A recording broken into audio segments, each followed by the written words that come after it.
नमस्कार दोस्तों, जय माता दी। नवरात्र के आखिरी दिन यानी नवमी को माँ सिद्धिदात्री की आराधना की जाती है। माँ दुर्गा का 9वां स्वरूप है माँ सिद्धिदात्री और इस बार माँ की पूजा रविवार 2020 25 अक्टूबर को की जाएगी। चूँकि उदया तिथि नवमी की रविवार 25 अक्टूबर को है, इसलिए उदया तिथि की नवरात्रि की नवमी की पूजा उदया तिथि की होगी।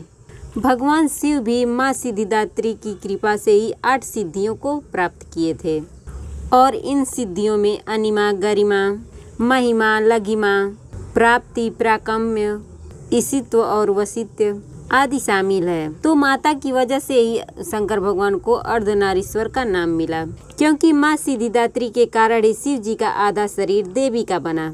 तो आज हम विशेष तौर पर माँ सिद्धिदात्री के बारे में जानेंगे और कैसे इनको प्रसन्न कर आप जीवन की समस्त सिद्धियों को प्राप्त करें।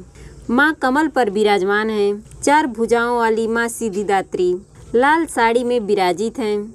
माँ के हाथ में सुदर्शन चक्र, शंख, गदा और कमल रहता है और ऊंचा सा मुकुट है।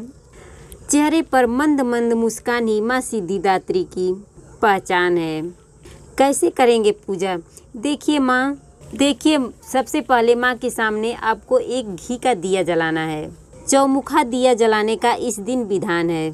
माँ सिद्धिदात्री को मनाने के लिए आप उनको एक लाल वस्त्र अर्पित कर सकते हैं। माँ को कमल का पुष्प अर्पित करना बहुत ही शुभ माना जाता है, खासकर नवमी और 10वीं तिथि के दिन। आज मैं जो आपको उपाय बताऊंगी वो आप नवमी और 10वीं दोनों दिन कर सकते हैं, क्योंकि दोनों दिन की पूजा एक ही दिन हो रही है। तो आपको मैं बहुत सारी उपाय बताऊंगी, तो वीडियो के अंत तक बने रहिए। और ये पूर्णतया शास्त्र से संबंधित है। तो माँ को कमल का पुष्प बहुत प्रिय है और संभव हो तो माँ को फल भी अर्पित कर सकते हैं। फल में खासकर नारियल, वैसे आप केला का भी भोग लगा सकते हैं। आज मैं आपको बहुत सारी बातें बताऊंगी, लेकिन आइए सबसे पहले जानते हैं सिंपल तरीका। अगर आपको कमल का पुष्प ना मिले तो आप लाल गुड़हल का पुष्प माँ को अर्पित करें। माता रानी इसी गुड़हल के फूल से प्रसन्न होंगी और आपके सभी मनोकामनाओं को पूर्ण करेंगी, क्योंकि नवमी का दिन समस्त कामनाओं की पूर्ति के लिए माँ को कमल का पुष्प अर्पित किया जाता है। अगर आप चाहते हैं तो मानसिक रूप से कमल का पुष्प बनाकर अर्पित कर सकते हैं, क्योंकि माँ का संपूर्ण स्वरूप है सिद्धिदात्री। तो इसलिए केवल आप नवमी के दिन उपासना कर लेते हैं तो समस्त उपासना का फल आपको मिल जाता है।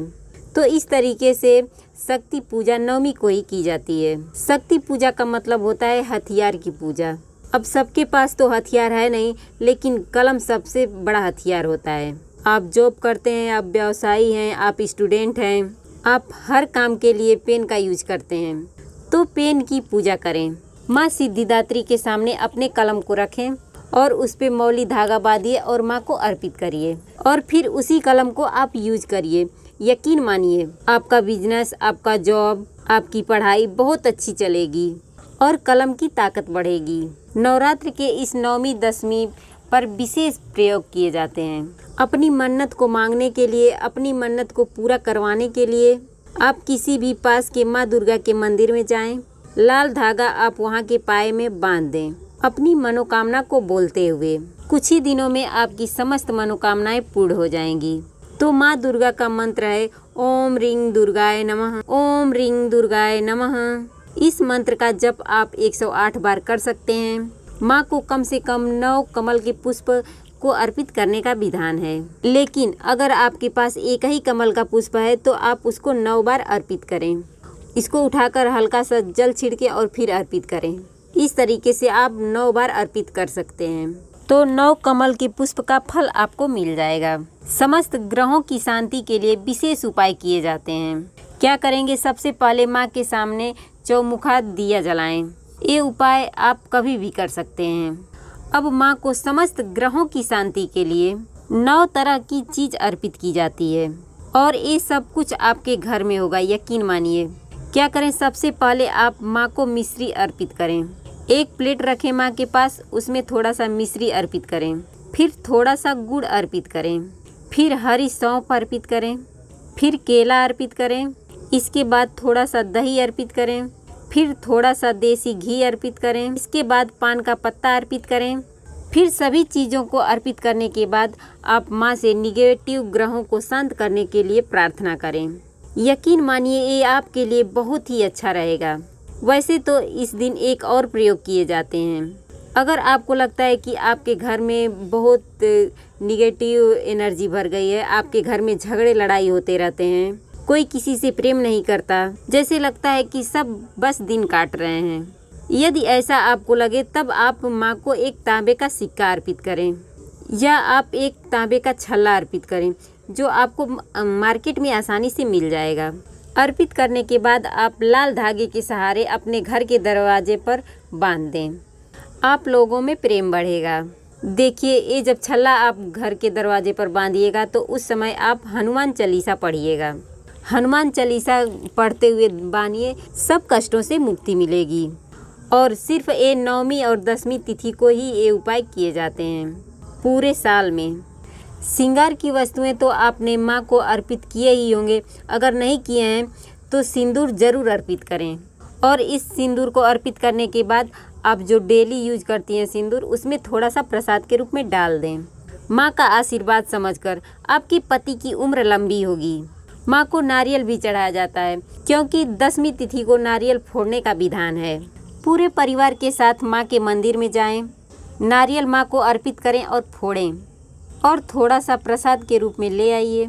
अगर आपका नारियल सड़ा हुआ निकल जाए तो घबराइए मत, क्योंकि इसका मतलब होता है कि माँ ने आपकी पूजा स्वीकार कर ली।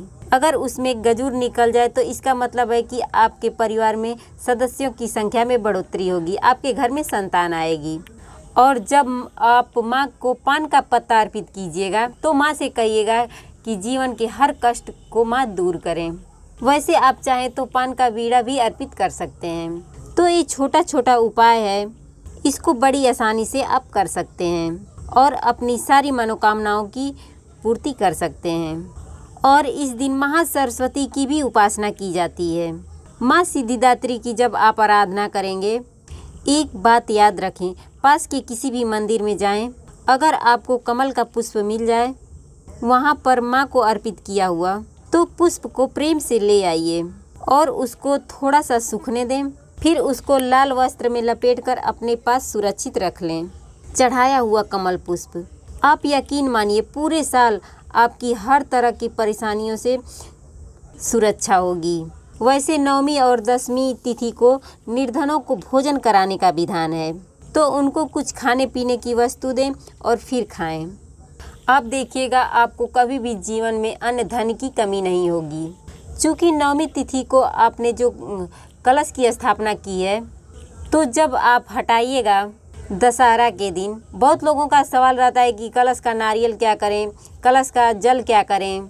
तो आज मैं आपको एक ही वीडियो के माध्यम से बता दे रही हूँ, आपकी हर समस्याओं को, आपकी जिज्ञासाओं को शांत करने का प्रयास कर रही हूँ। सबसे पहली बात, आप कलश को हल्का सा टच करें, थोड़ा सा कलश को हिलाइए। इसके बाद भूल चूक माफ़ के लिए माँ से प्रार्थना कीजिए। फिर कलश का नारियल उठाइए और साइड में रखें। फिर इसके बाद फोड़िए। फोड़ने के बाद घर के पूरे सदस्य को प्रसाद के रूप में खिलाइए। ये जो कलश में जल है, इसको थोड़ा थोड़ा पूरे घर में छिड़क दें और बाकी के पौधे में डाल दें। जिस स्थान पर आपने कलश की स्थापना किया हुआ है, उस स्थान पर रात भर एक घी का दीपक जलाएं और फिर अगले दिन आप वहां पर साफ कर लीजिएगा। चूँकि दशहरे का दिन है, तो दशहरे के दिन घर में समी का पौधा लगाने का विधान है। ऐसा माना जाता है कि यदि आप दशहरे के दिन समी का पौधा लगाते हैं तो शनिदेव भी प्रसन्न होते हैं। शनि संबंधी तमाम पीड़ाओं से आपको छुटकारा मिलता है। नियमित रूप से समी के पौधे में जल डालें। शनिवार के शाम एक सरसों के तेल का दिया जलाया करें। हर शनिवार के दिन धन का अभाव जीवन में नहीं होगा। शत्रु विरोधी चाहकर भी आपका कुछ बिगाड़ नहीं पाएंगे। मैं आपसे विदा लूँगी। उम्मीद करती हूँ कि आपको जानकारी अच्छी लगी होगी। आपको यह जानकारी कैसी लगी कमेंट करके ज़रूर बताइएगा। हर हर महादेव, जय माता दी।